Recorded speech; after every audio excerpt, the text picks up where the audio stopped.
અરવલ્લી જિલ્લાના મોડાસા તાલુકામાં આવેલી પહાડપુર સેવા મંડળીમાં ખેડૂતોએ ભેગા મળીને ભારે હોબાળો મચાવ્યો છે। મંડળીના સત્તાધીશો સામે ખેડૂતોના નામે ખોટી રીતે ધિરાણ મેળવીને મોટી ગેરરીતિ આચરવામાં આવી હોવાનો ગંભીર આક્ષેપ કરાયો છે। અલગ અલગ ખેડૂતોના નામે અંદાજે 20 લાખ રૂપિયાથી વધુની ઉચાપત થઈ હોવાનું સામે આવતા ખેડૂતો રોષે ભરાયા છે। ખેડૂતોનો આક્ષેપ છે કે ચાલુ કમિટીની જાણ બહાર સત્તાધીશોએ ખોટી કમિટીની રચના કરી આ કૌભાંડ આચર્યું છે। આ ઘટનાના વિરોધમાં રોષે ભરાયેલા ખેડૂતોએ ગામમાં સૂત્રોચ્ચાર સાથે રેલી યોજી હતી અને પહાડપુર સેવા મંડળીના શટર બંધ કરી પોતાનો ઉગ્ર વિરોધ નોંધાવ્યો હતો।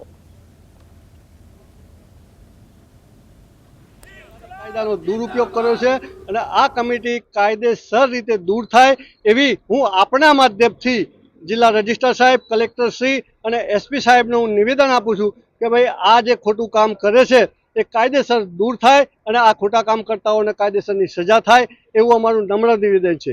બીજું ખાસ એ કહેવા માંગુ છું કે અમારી સેવા મંડળીમાં 10 કેમેરા લાગેલા છે સીસીટીવીના।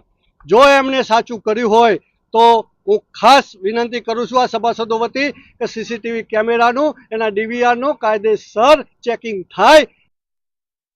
તાલુકા વિકાસ અધિકારી સાહેબને જાણ કરી અને લેખિતમાં જાણ કરી છે કલેક્ટર સાહેબશ્રીને, અધિક કલેક્ટર સાહેબશ્રીને, એસપી સાહેબશ્રીને, મધ્યસ્થ મંડળી સાબરકાંઠા હિંમતનગરને જાણ કરી છે, સાબરકાંઠા મોડાસા મિની બ્રાન્ચને જાણ કરી છે, પછી એક બીજી અરજી કરી એસપી કચેરીમાં કરી, પોલીસ એક જાણવા જોગ ફરિયાદ કરી, બરાબર, હા, માગણી કરી। બીજા નંબરમાં ખાતું સ્થગિત કરવા માટેની મેં માગણી કરી તો એ ચેરમેનશ્રીએ અને એ વર્ગનો ઉપયોગ કરી સાબરકાંઠા બેંકમાં મારી અરજી